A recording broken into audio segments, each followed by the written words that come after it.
allez, salut à tous. Bon, aujourd'hui on se retrouve pour une petite vidéo courte pour vous tenir au courant et puis vous montrer tous les travaux qu'on fait en ce moment. Donc là, je suis en train de préparer les terres à maïs. Donc là, c'était déjà du maïs. Ça va être remis en maïs. Donc on a passé le chisel la semaine dernière. C'est très sec. Là, l'eau se fait attendre. Comme vous le voyez derrière, ça poussière énormément. Même là, vous voyez, on a du mal à distinguer des fois suivant le vent les passages, parce que je vois même pas devant des fois. Bon, là, ça fait quand même des rocs. On est sur des parcelles à tendance argileuse quand même, et puis comme il fait sec, ça a du mal à se casser. On aurait dû peut-être le passer directement après le coup de chisel, mais on n'avait pas le temps. Il fallait traire derrière, etc., et puis traiter sur les betteraves. Donc ce jour-là, moi j'ai dû traire, et puis mon patron il était parti traiter ses betteraves, enfin finir de semer déjà et traiter ses betteraves après.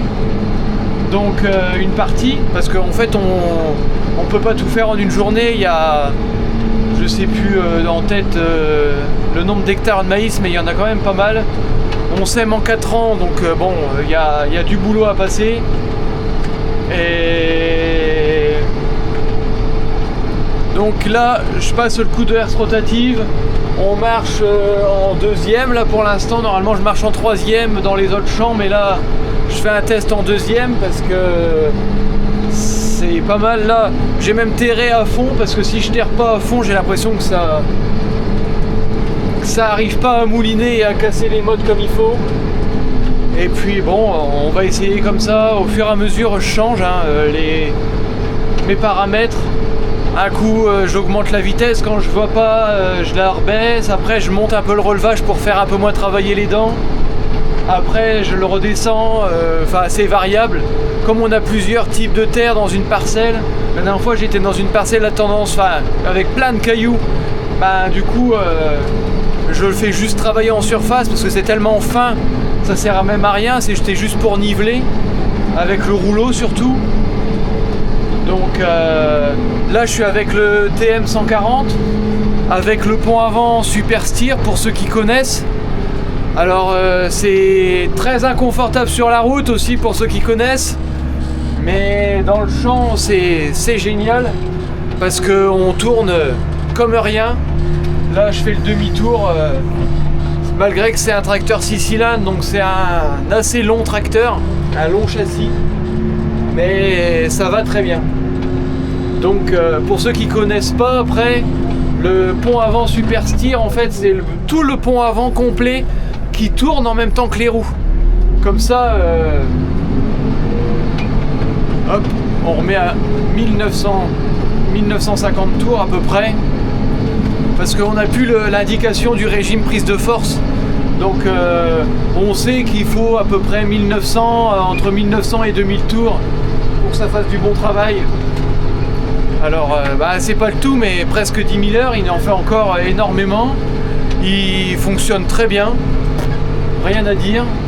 Et du coup, oui, la masse devant qu'on aperçoit là, elle tourne, si vous voyez un petit peu, elle tourne avec les roues en fait. Parce que tout le pont avant, donc aussi le relevage, tourne en même temps. Donc ce qui permet d'avoir un rayon de braquage un rayon de braquage réduit, parce que d'habitude il n'y a que les roues, mais là comme les roues tournent normalement comme chaque tracteur, mais le pont avant est aussi pivotant. Bon, faut bien penser à tout graisser parce que c'est des ponts avant qui ont tendance à vieillir mal, avec tous les axes qui se mettent à pivoter en même temps, etc. Il y a des biellettes en plus, des biellettes des roues, donc mais c'est assez pratique. Donc là ça s'affine quand même pas mal, on voit bien la différence quand même. Mais comme vous le voyez, il reste quand même des gros blocs, des gros morceaux. Donc là le problème surtout c'est qu'on sème dans le sec. Si la graine arrive à germer et qu'après ça commence à pousser dans le sec, ça va ça va ralentir et ça va faire du mal au maïs. Alors on espère samedi avoir un peu de pluie, donc avoir fini tous les semis et puis qu'ils se prennent une petite averse. Ce serait pas mal. Non bah moi je voulais juste vous reprendre pour vous montrer ça. La vidéo du Landini, la suite est sortie là. Au moment où je tourne la vidéo, là on est le lundi pardon. Elle est sortie samedi. Donc là on va voir parce que je vais vous mettre certaines photos. Mais j'ai eu un autre problème. Là, en remontant le roulement de la trompette arrière, c'est des trompettes à barbotin, du coup il y a l'arbre qui sort du pont arrière. Et il y a un autre arbre avec une grosse couronne qui entraîne la roue plus loin derrière, pour ceux qui connaissent. Et là je vous mets des photos. En remontant le roulement, la trompette, le barbotin s'est fendu. Alors il y avait sûrement déjà une faiblesse parce qu'il y avait déjà du jeu avant quand je l'ai acheté. C'est pour ça que je voulais faire ça tout de suite avant de m'en servir. Et en remontant le roulement, la cage elle est avec le couvercle en fait, elle est dans le couvercle, la bague du roulement. Et en resserrant tout doucement avec 2 vis pour bien mettre et aligner cette couronne, cette bague, le filetage a eu trop de contraintes sûrement. Et malgré que je ne forçais pas, j'étais avec un cliquet standard, même pas un cliquet poids lourd ou une clé à choc ou quoi que ce soit. Et en serrant tranquillement, d'un seul coup j'ai entendu un bruit et ça s'est fissuré au niveau des 2 vis. Donc c'est réparable, c'est soudable, il n'y a pas de souci. Mais ça me faisait peur, donc j'en ai commandé une nouvelle d'occasion. J'ai trouvé dans une casse, heureusement que ça existe, une trompette d'occasion. Et là on va voir, je vais la recevoir dans le mois, je sais pas. Tant qu'il change tous les bagues, tous les joints qu'il y a à l'intérieur. Et puis on verra bien. Donc je vous ai mis des photos, vous voyez. Et puis de toute façon vous aurez des nouvelles quand je vais changer la trompette, etc. J'essaierai de vous prendre en vidéo. Et puis après il restera aussi l'embrayage, donc ça ce sera aussi en vidéo, j'essayerai. Bon ça va pas être évident parce que un embrayage sur un petit tracteur comme mon Renault, c'est assez facile. Mais sur un gros tracteur de 90 chevaux qui pèse je sais pas combien de tonnes par rapport au petit Renault, c'est compliqué. Bon, on va s'attaquer à ça, c'est pas compliqué. De toute façon un tracteur, une fois qu'on enlève les durites et tout ça qu'il y a, on y arrive. Alors bon, ce sera une vidéo blabla, mais en ce moment je peux pas vous prendre pour vous montrer parce que là je vais peut-être poser la caméra pour vous faire un petit peu des allers-retours avec moi. Mais je peux pas vous prendre trop en vidéo parce que déjà on se dépêche vis-à-vis de mon patron, aller en vidéo et tout ça dans la ferme, c'est pas possible. Je veux pas montrer la ferme à l'intérieur parce que avec tout ce qu'on voit et puis enfin bref, ça peut être pour des mauvaises personnes, je ne veux pas. Donc je vous montre la mécanique, etc. là dans les champs, mais je ne vous montre pas dans la ferme. Peut-être qu'un jour il y aura la traite quand je serai tout seul. Mais sinon ça s'arrête là dans la cour, etc. Je montre pas. Donc voilà. Bon, je vais faire mon demi-tour et puis je vous fais des plans après.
je vais quand même te montrer le boulot. Donc là tu vois un peu, ça c'est le boulot, tu vois, de la herse rotative. Il y a 2 dents qui tournent et ils tournent chacun dans un sens inverse.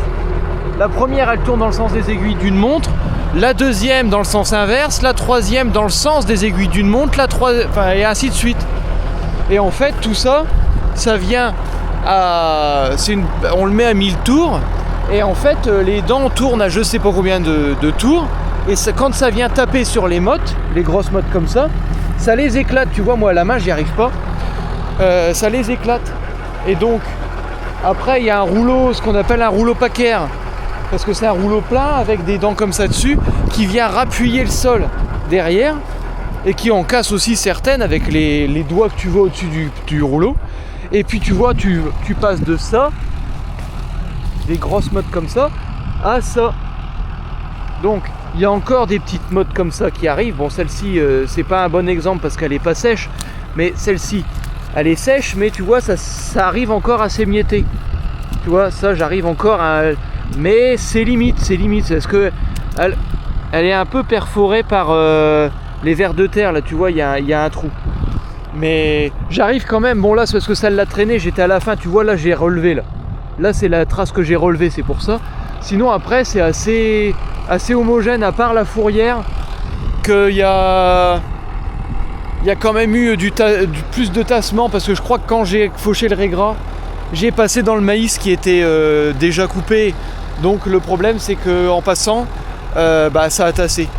Et puis là-bas on a eu une coupe de bois juste à côté, et tous les bûcherons ils ont passé le long du champ tout le temps avec leur grumier, un peu leur comment ça s'appelle, leur débardeur à bois. Et puis un autre il est passé avec un timberjack là, les débusqueurs. Donc après voilà le TM. Donc c'est ce que je disais. Tracteur 140 chevaux 6 cylindres, bon ça va bien. Ça, pour faire des boulots comme ça, parce qu'après on a un autre de 115 chevaux, mais c'est un peu plus juste. Celui-là il a quand même de la réserve derrière pour faire. Et la herse rotative elle est quand même lourde, alors on la passe sinon avec le 130-90, mais on a un problème de prise de force et on avait un problème de surchauffe. Là on est en train de faire réparer le radiateur et changer le thermostat. Je suis en train de changer le thermostat et le radiateur est parti à réparer. Tout le nid d'abeilles était un peu lissé, il y a eu des problèmes sûrement avec la batterie dans le temps, et tout a été lissé, les ailettes, au lieu d'être droite pour que l'air elle passe entre deux, comme mes doigts là, l'air elle passe entre deux, et tout était à plat, donc ça pouvait pas passer. Bon nous on va continuer, et puis moi je te dis, n'hésite pas à commenter, abonne-toi parce que ça coûte rien, et ça me motive vachement, parce que moi je fais pas ça pour gagner de l'argent. Je fais ça pour montrer à tout le monde, et quand je vois le nombre d'abonnés qui augmente et après le nombre de commentaires que je m'efforce à répondre, parce qu'en plus j'aime bien répondre aux commentaires, et ça me fait plaisir, parce que même la vidéo du Landini, là il y a quelqu'un qui m'avait marqué, et sûrement que tu vas te reconnaître si tu suis encore cette vidéo là, que ça va lui servir. Il osait pas démonter son train avant pour changer des joints il me semble, ou des roulements, je ne sais plus. Oh, j'ai la mémoire, mais c'est pas grave. Du coup ça l'aidait et ça lui donnait un peu un modèle pour faire. Moi je fais pas ça en tant que tutoriel, faut pas me prendre comme un manuel ou comme quelqu'un, un professeur, pour vous mettre à faire la même chose. Moi c'est juste pour vous partager ce que je fais, et puis après si vous avez besoin de conseils, des fois il y a certaines choses que je peux vous donner de conseils, comme j'ai donné déjà pour des Renault et tout ça, plein de fois. Il y a plein de gens qui ont... Je vois que vous aimez bien les vidéos mécaniques, parce que à chaque fois j'ai plein de commentaires et de questions et etc. en dessous, plein d'interactions, et c'est justement pour ça que je fais des vidéos, pour avoir des interactions avec vous. Et si je peux en même temps servir à vous donner des conseils et puis à un retour d'expérience si vous voulez, moi c'est doublement gagnant, parce que ça me demande quand même du temps. C'est pour ça que les vidéos sortent pas régulièrement, parce que j'ai pas forcément le temps pour faire tout ça. En plus de la ferme, je fais les espaces verts, je fais du bois, etc. C'est pas évident, mais ça me fait plaisir, donc c'est pour ça que des fois j'arrive à me forcer à trouver le temps exprès, à prendre le temps de le faire malgré que j'ai plein de travail. Donc voilà, c'était juste pour le petit aparté, pour vous remercier et puis vous dire que c'est important de liker et de vous abonner, parce que et surtout n'hésitez pas à me commenter, moi je réponds à tout le monde, il n'y a pas de questions bêtes. Et puis il n'y a pas de commentaires, bon après il y a des commentaires qui servent à rien, mais bon, j'en ai pas pour l'instant, beaucoup, mais des fois des critiques ou quoi que ce soit, mais il faut que ce soit constructif, quoi. Bon. Sinon moi je vous remercie et puis je vous dis à bientôt dans une prochaine vidéo. Je sais pas ce que ce sera, mais il y aura une prochaine vidéo. Allez, ciao!